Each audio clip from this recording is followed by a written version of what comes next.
Don't mind me. My eyes are just sweating a little bit. Good grief. Aren't you thankful for the band? Can we just give it up? They're just amazing. I love the worship here. I get to do all three services. I don't know if you've heard, but I'm here all three. And I love it. Just the music is so good. Anyway, also, I love leftovers. Anybody love some leftovers at all? My wife made spaghetti last night, so guess what that means, people? And nothing is better than leftover spaghetti, all right? I'm just saying. Some of you are like, what are we talking about? If you were here last weekend, we started this new series that we do every year called Leftovers, and we're always doing a different topic or different subject every Sunday at Bay Shore, and so I get ideas all the time, and sometimes I'm like, well, that doesn't fit in that series, and that doesn't fit in that series, and so when that happens, I just take that idea, I'll put it in a Rubbermaid container, I'll put it in the refrigerator in the very back, okay? The things grow in the back, And then once a summer, we pull out this series called Leftovers. I pull out all these hodgepodge of ideas, and it's just kind of like leftovers. And so I feel like for today's Leftovers, I want to get straight into the important stuff, all right? How many of you bought something on Amazon this week? Come on, raise your hand if Amazon Prime Day got you. Come on, hands up, keep them up. All right, on Wednesday night, we're starting Amazon Addicts Anonymous, all right? So what did you all get? Somebody tell me what you got. Swim shirt. What?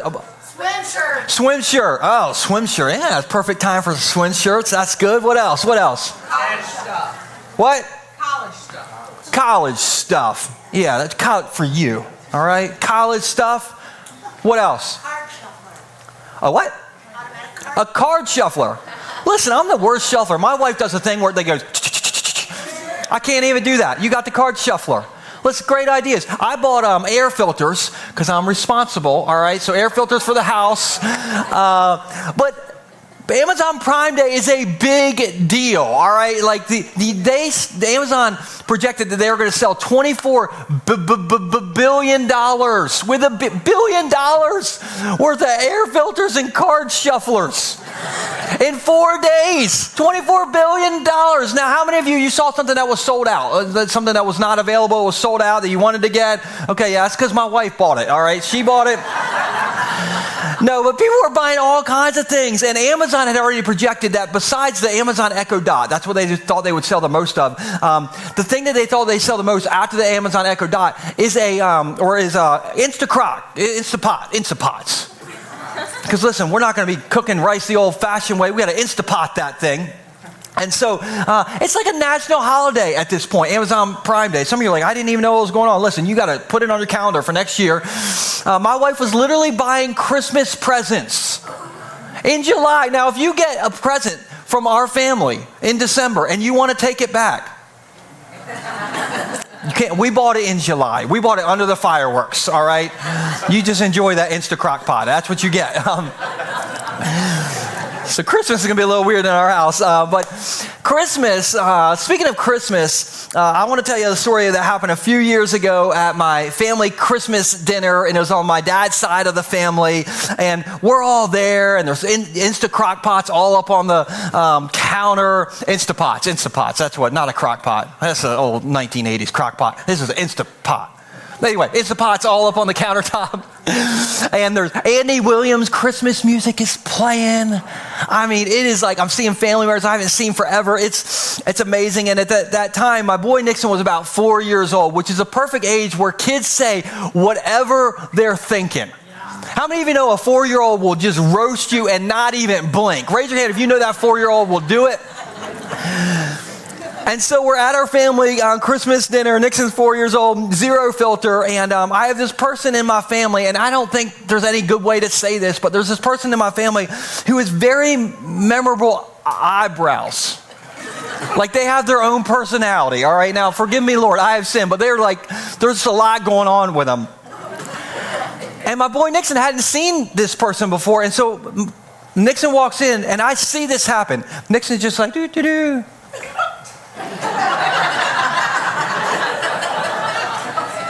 He's like looking at the rest of us like, are you all seeing this? And And have you ever seen a train wreck coming and you couldn't stop it? Has this ever happened before? So Nixon, in front of everybody, at Christmas, is like, are your eyebrows real? How do you get them like that? Do you use crayons to draw them on? How do you do that? Listen, I wanted to crawl in an Instant Crock Pot and die. Like, you're laughing now. Could you imagine being there? It was so awkward, all right? It was the second most awkward Christmas family dinner I've ever had. There is one that tops that, but I will not go into that today. But after we left Christmas dinner, we're in the car, and I'm like, Nixon, bro, there's just certain things we don't talk about. And so-and-so's eyebrows are at the tippy top of that list. Like, we just don't talk about them. And Nixon looked at me, and he was like, I don't know why I'm getting in trouble. She's the one with the weird eyebrows. Nixon burned down Christmas and didn't even blink. He just roasted everybody. And I tell you that because isn't it true that there's just certain things that we're just not supposed to talk about? Like, they are off limits, baby. Isn't that true? Isn't that true? Some of you are like, I say whatever I'm thinking. That's a different message for a different Sunday. But we all know, or we should all know, that there's certain things that we just filter out unless we want things to get super weird at Christmas. And this week it kind of hit me that sometimes the church can kind of act like that. Like, there's certain things in church that you're just not supposed to talk about. And you're supposed to like filter those things out. And there's some churches where, people, they just want to come and hear a Bible story and maybe get a history lesson sprinkled in there with a language lesson sprinkled in there. And the people want to hear the guy on the stage say something they've never heard before so everybody can go, I call that mooing. And we want to like sing a song, get a goosebump or two, and then go to Applebee's and get ourselves some boneless wings at the neighborhood grill. Come on, somebody. But here's the thing. If that's all we do, then there's certain things that we're not talking about in here that we're going through out there. And then out there is going to start to roast us. And so, isn't it true? We all got some crazy stuff going on in our lives that's hotter than some boneless hot wings. You know what I'm saying? Like, we got some things in our life that give us fear, that give us anxiety, that may give us depression, may even give us suicidal thoughts, but we think, I can't talk about that in church. Which is why I love our church so much. Because nothing is off limits here. Have you noticed? And so for my second leftover message, I'm calling this one, Let's Talk About It. And I am not talking about the movie It. Because I do not watch scary movies. How many of you don't watch scary movies? You don't do it. You don't do it? Okay, good. Why pay money to be scared? Anyway. So today I want to talk to you about a Bible legend named Elijah. Everybody say Elijah. Okay, so we have a picture of Elijah sponsored by artificial intelligence. So I don't know if this is really what Elijah looked like. This is what artificial intelligence told me he looked like this week. This guy is a first-round Bible Hall of Famer all day long. I mean, he is such a big deal that almost 900 years after he died, people in the New Testament were still talking about this guy, including Jesus. And the reason is that a lot of people talked about him is because Elijah had these like God-given superpowers. Like, he could call fire out of the sky and it would fire blast. He could pray rain down in the middle of a drought and it would rain. God used to send him steaks and deliver to him with ravens. I'm not kidding. A raven bird would deliver steak to Elijah. Why a raven? I think it's obvious.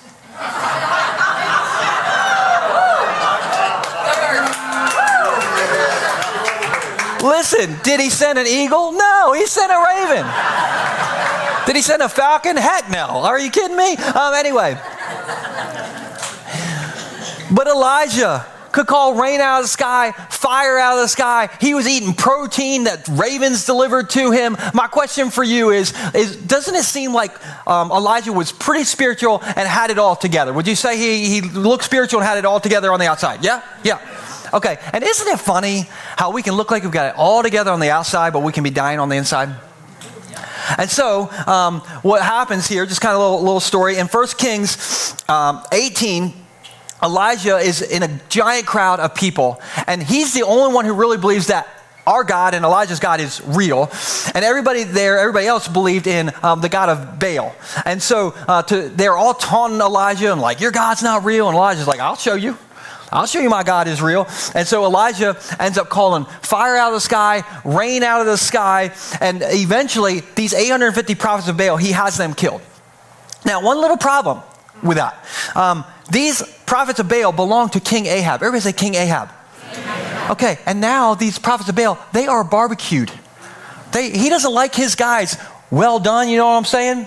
And so here's what happens, okay? When Ahab, the king, got home, he told Jezebel. Everybody say Jezebel. Jezebel is his wife, okay? He told her everything Elijah had done, including the way he had killed all the prophets of Baal. And so Jezebel sent this message to Elijah: may the gods strike me and even kill me if by this time tomorrow I have not killed you just as you killed them. Now, come on. If you're Elijah, i.e. fire praying, rain dropping, being fed by ravens out the sky, are you afraid of little old Jezebel? No. Come on over here, Jezebel. Fire blast. Send in the birds like, Alfred Hitchcock the birds. Just eat her, what? I don't know. It's a little dark, but anyway. Elijah is like this with God. All right, and Elijah, he should be on cloud nine. He just had the best moment of his life. But let me show you what happens. Elijah, in verse 3, it says Elijah was what? Afraid. And he fled for his life. Why? Why? Because nothing is scarier than an angry Karen. Sorry to that Karen, and sorry to my mother who is named Karen. So listen, the guy who's close to God, has superpowers, just had the peak of his career, is so afraid, he is like Forrest Gumping. He is running. Why? Because fear makes us do things, feel things, and say things we don't normally do, feel, and say. Like, for instance, when I write my messages, I write them in my home office. I have a home office, and for some of you, you're probably like, well, that's bougie. Okay, well, listen. You might be thinking like that means I have a mahogany desk with a fireplace in there, and I have like a 2-level bookcase with like the stair thing that goes around. Okay, no. You need to picture like a phone booth with an empty Mountain Dew can on the floor and a Wayfair discount rug that a angry Chihuahua comes in once a day and boot scoots across my rug. Now you're in my office, okay? And I write my messages on Tuesday, and one Tuesday I was writing my message and I was feeling like I was in it. I was feeling spiritual. I feel like there was fire blasting out the keyboard. The ravens were dropping ideas down on me. Like, I was feeling spiritual. But have you ever felt like something was in the room with you? Ever happened to you? You just felt something was off or in the room with you? So I'm in this moment feeling spiritual, and I felt someone was in the room with me, and I looked, and this is what was right next to me. This is my boy Nixon. And this is what happens when I write my messages, which should explain some things about how my messages come out. But Nixon, he scared me so bad this day. I didn't know he was right there, and he's just right there like, ah. And his favorite thing is just to sneak in my room and scare me. And so a few weeks after this happened, I was working again. I was feeling spiritual again. And then I turned, and Nixon was next to me, and he had this giant snake, and he held it in my face. A snake. Like basically a Delaware python snake in my face. And it's amazing how you can go from spiritual to sinning just like that. Because I started punching at the air. I kicked Nixon out of the house. And this snake was just scared me because it was so big. And I took a picture of him in the front yard afterwards. And so it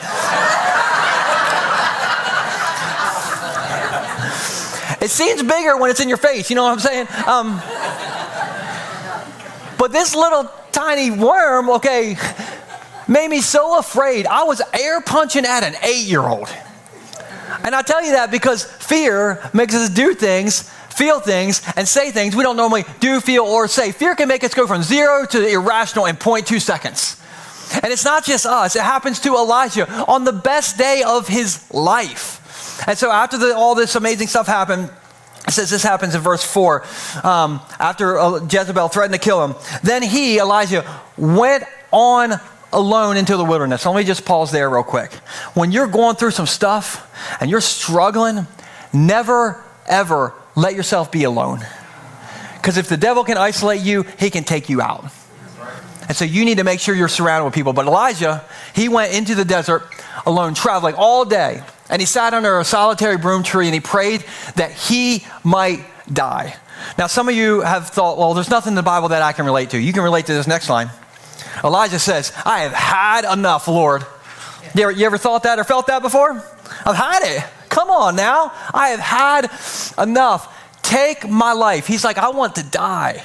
For I am no better than my ancestors who have already died. Then he lay down and he slept under the broom tree. Now, I'm curious, has anybody here ever forgotten how old you are? You ever forgotten how old anybody? Come on, raise them up. Don't be, okay, yeah, okay.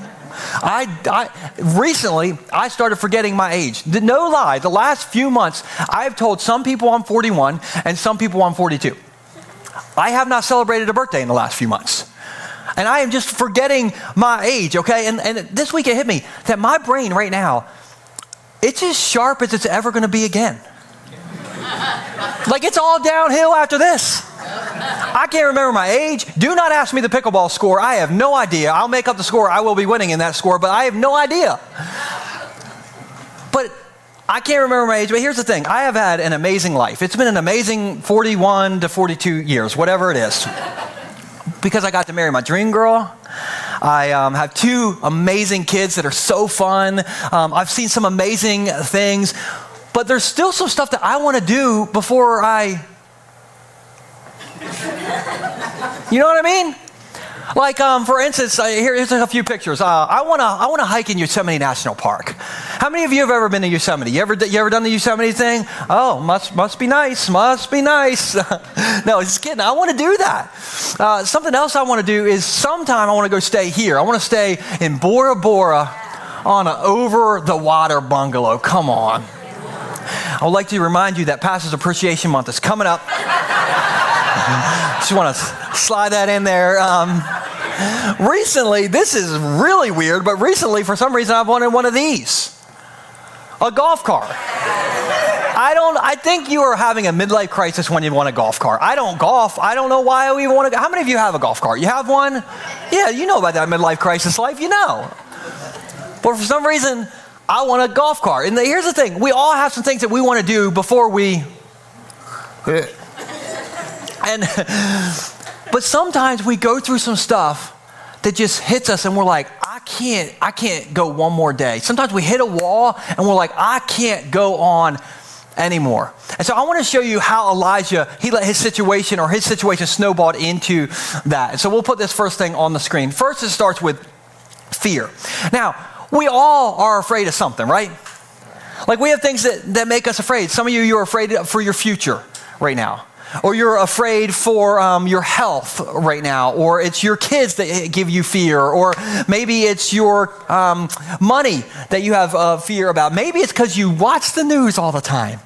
Isn't it funny how like the first thing most of us do is we get on our phone, we look at the news, and then we're like, man, I'm just freaked out all the time. I don't know why. Anyway, or we're afraid of like, what if this happens or what if that happens? How many of you have an imaginary friend named Fear? Anybody have an imaginary? Yeah.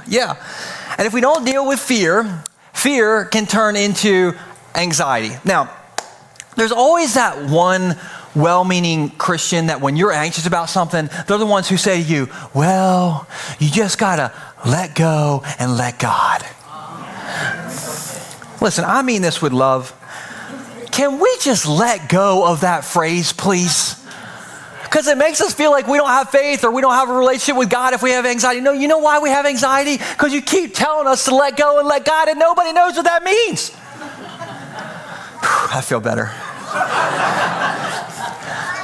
But here's the thing. If the superheroes of our faith struggle with anxiety, like Elijah, it was like, I want to die. Jesus, guys.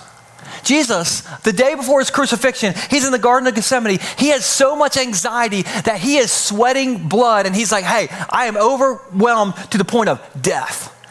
This is Jesus. Does it sound like he's having a little bit of a panic attack to anybody? All right, now this is probably a HIPAA violation, but let's just go for it. Has anybody here ever had a panic attack? Let me see your hands if you've had a panic attack. Yes, okay. Listen, if this makes you feel better, your pastor has had a panic attack on this stage. Like 10 years ago, well, this is a true story. 10 years ago, I used to come up here during the week before Sunday, and I would practice my message just so I could get it down. And 10 years ago, let me tell you a little bit about what's going on in my life. I had 2 really small kids, so I had a lot of anxiety with that was subconscious. Me and Stacy were broke as a joke 10 years ago, and I was the only full-time person on staff here. And I was so busy 10 years ago here, this is too much information, but I used to literally be working here, and had so much to do, I would literally run to the bathroom down this hallway so that I wouldn't waste time. And then I would run out of the bathroom to get back to moving chairs and stuff in the back of the seats and working. Listen, when you're running to the bathroom and it ain't because you had Taco Bell, it's because you're too busy, you need to reevaluate some things. So I was just subconsciously anxious. And so I was up here on a Thursday and I was practicing my message. In the middle of practicing my message, I started to see things. I started to my heart started racing. I couldn't put a sentence together. And guys, I do not do drugs. I went through DARE in elementary school, drug abuse resistance education. I am scared to death of drugs. But I had a panic attack on this stage. And please, if you write us a Google review today, just don't include that part, okay? Let's leave that part out. But if Elijah could have a panic attack, and Jesus could have a panic attack, and your pastor can have a panic attack, do you think that you can still have faith and still struggle with anxiety? Yes or no? Yes. And so, by the way, while we're at it, maybe you've had anxiety before and you've heard a Christian say to you, well, if you were a real Christian, you wouldn't take medicine for anxiety or depression. I don't think you should ever punch anybody. But I feel like people like that should just get punched in the throat one time. And you say to them, if you're a real Christian, that wouldn't hurt. Just saying. Maybe want to scrub that from Facebook, Nate. Okay, just get that off of the internet. But if you have high blood pressure, high cholesterol, cancer, a headache, do most people take medicine for that? Yes. Then why is it different with our brain? And just so you have a heads up, I've been given prescriptions for anxiety and depression before. Go ahead and put that in the Facebook review, the Google review. Just put it in there. But I'm just saying God uses medicine and doctors to heal us sometimes, just as he uses prayer to heal us sometimes. Just putting that out there. So if we don't deal with fear can turn into anxiety, and then anxiety can turn into, we'll put this on the screen, depression. Now, I got to qualify depression, because here's what depression isn't, all right? Depression isn't, I couldn't find a parking spot at the Aldi after church. And then after Aldi, I tried to go get some Christian chicken at the Chick-fil-A, and it was closed. What am I going to do now? And then I was trying to get out on the Route 1, and I pulled up to the light, but there was a Prius in front of me that they hadn't pulled up all the way to the sit on the sensor thing, so they were behind the sensor thing. And if they don't trigger the sensor thing, then I can't go through the light. The light doesn't know we're here, and now they're 17 backed up. And now I am hangry because I didn't get my Christian chicken, and I am so depressed. By the way, the Prius can't trigger the sensor anyway. It's not enough weight, all right? I'm just... That is not depression. That is called, we are spoiled Americans. That's what that is. Depression is, I can't think of one reason to get out of bed today. Depression is, I don't think this will ever end. Depression is, I feel so hopeless right now. It's the only thing I actually do feel. The reason I know this is because my depression started in June of 2012. And I got hit with a tragedy out of nowhere. And for the next almost 2 years, I didn't want to get out of bed. I didn't think it would ever end. And I remember the only thing that I felt was hopeless. Happiness was a galaxy away. And the ironic thing is, before I was depressed, I didn't think depression was a real thing. I thought depression was something that was in people's heads. Like, hey, just pull yourself up by the bootstraps. You're fine. But if you've ever been depressed, you know that it is a real thing. And the reason that we got to talk about it is because 10% of you are dealing with depression symptoms right now. And 1 in 5 of you will go through a major depression at some point in your life. And depression doesn't care if you are 20 or 80. It doesn't care if you are a librarian, a vegetarian, a pescatarian, or a Prius driver. It doesn't care if you're a Jesus follower or you're a pastor. Depression will find you, right? And so, if we don't deal with depression can, not always, but can turn into suicidal thoughts. Now, maybe you're like, wow, I don't really think that's in the Elijah story, really. I mean, I think you're kind of embellishing a little bit here. Okay, let me just remind you a little bit. Elijah was so freaked out that he went a day's journey into the desert all alone, took no water, took no food, laid under a tree and said, I want to die. What's that sound like to you? I mean, this is not Disney World. So my man, I 100% believe Elijah was suicidal. And he was saying, I want to die. And we got to talk about it, because when you're at the funeral of a 32-year-old, when his two beautiful kids are running around the lobby of the funeral like I was a month ago, you got to talk about it. Because did you know the second leading cause of death for 10 to 34-year-olds is suicide? And 1 in 5 of you will have serious suicidal thoughts at some point in your life. 30% of teenage girls felt suicidal in the last year. And 45% of teenagers that identify with the LGBTQ plus community have had suicidal thoughts in the last year. Which is why we're going to talk about it around here. Because I want this to be the safest place in the world for anyone to work through and deal with anything. Anything. So let's put this slide up here. If you are anywhere up here, here's what I want you to hear. God understands, and God's not mad at you. God understands, and God's not mad at you. Because watch this. This is what happens next in the story with Elijah. This is verse 5. But as Elijah, was sleeping, an angel touched him and told him, let go and let God. Nope. The angel said, get up and eat. Why? Because God cares about your needs right where you are. He wants to meet you right where you are. And so in the next verse, Elijah, he looked around, and there beside his head was some bread baked on hot stones and a jar of water. So he ate and drank. And I want you to picture this, all right? This is not some like off-brand, Aldi, cheapo bread. No. This is fresh baked bread, warm, soaked in butter, dripping butter. This is surf bagel bread. Come on, somebody. This is water that's in a glass bottle, all right? You're paying like $18 for that. This is the good stuff. And so Elijah, he eats and he drinks. And then in the story, he goes into a cave. My man walked right back into a dark cave, and God's like, bro, no. What are you doing? And so check this out in verse 9. The Lord said to him, what are you doing here, Elijah? Like, this cave is not my plan for you. And Elijah replied, kind of complained, I have zealously served the Lord God Almighty, but the people of Israel have broken their covenant with you, torn down the altars, and killed every one of your prophets. And then he says this, I am the only one.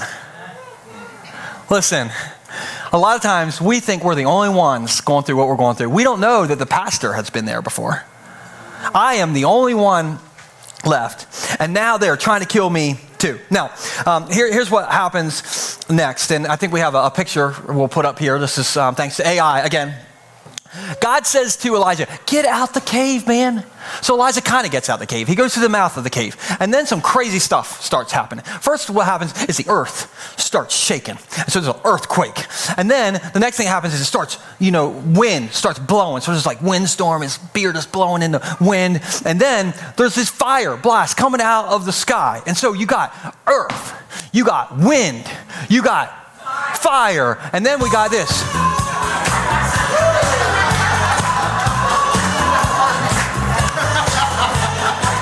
Sorry, when the Bible just serves it to you on a platter, just got to do it. Anyway.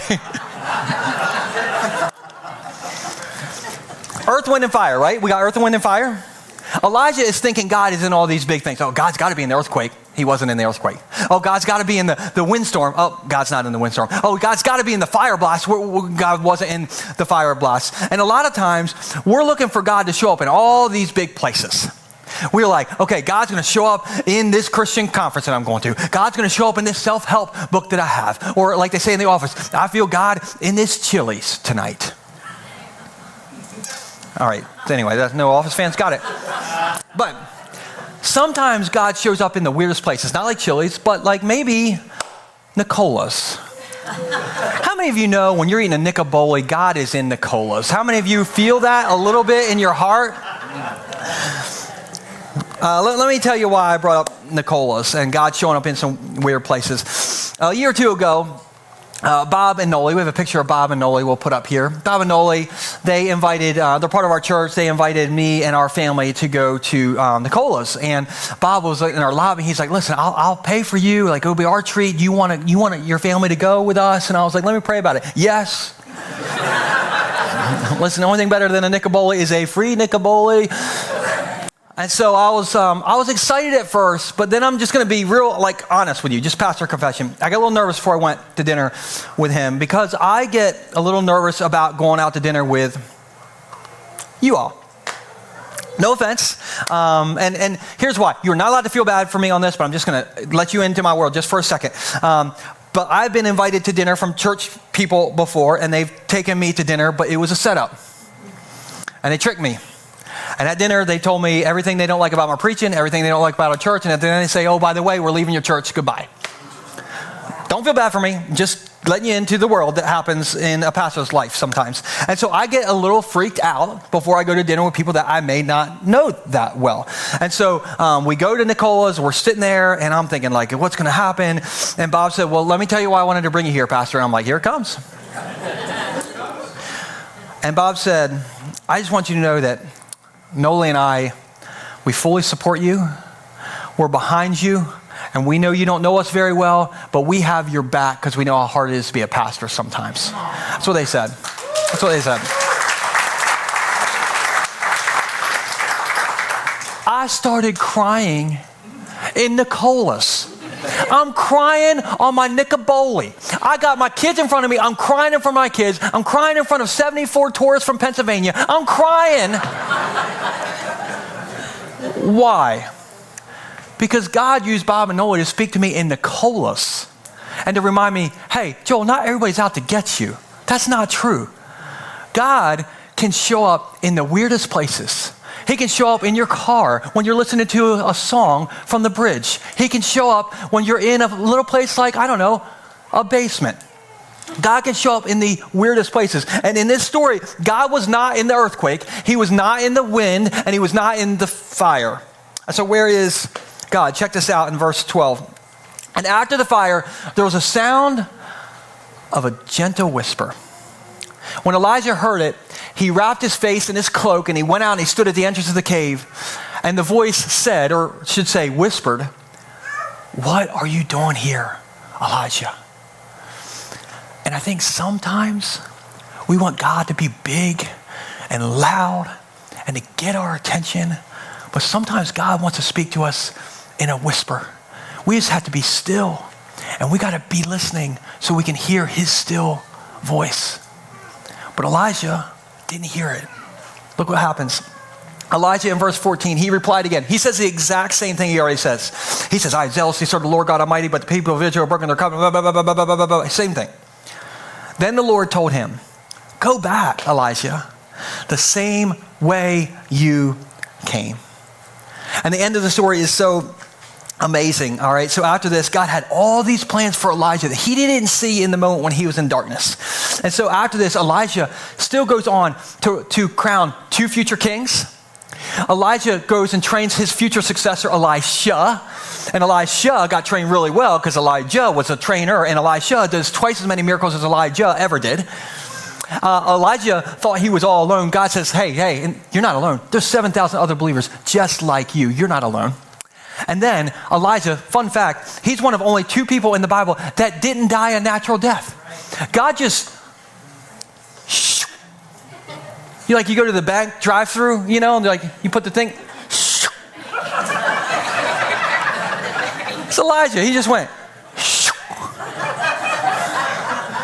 It's so cool. Anyway, Elijah almost let anxiety, fear, depression, and suicidal thoughts make him feel like there is no hope for your future. But God's like, not on my watch. Your best days are still ahead. And here's my message for you today. Here's my message, because some of you need to hear this today. You're not done, you're not alone, and your best days are still ahead. And you might say, listen, you're not done, you're not alone, and your best days are still ahead. And you may think, oh, no, I think God forgot about me. Listen, God hasn't forgotten about you. He loves you. He loves you so much, he made sure you were in church today to hear a message on exactly what you're going through. You may call that coincidence. I call that providence. You're not done, you're not alone, and your best days are still ahead. And sometimes God shouts it. And sometimes he whispers it. And he says, you're not done.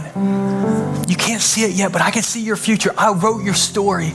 You're not alone. There's others just like you. And if you just hang on, your best days are still ahead. Don't give up. I'll end with a story. When I get done preaching the third service every Sunday, I am beat.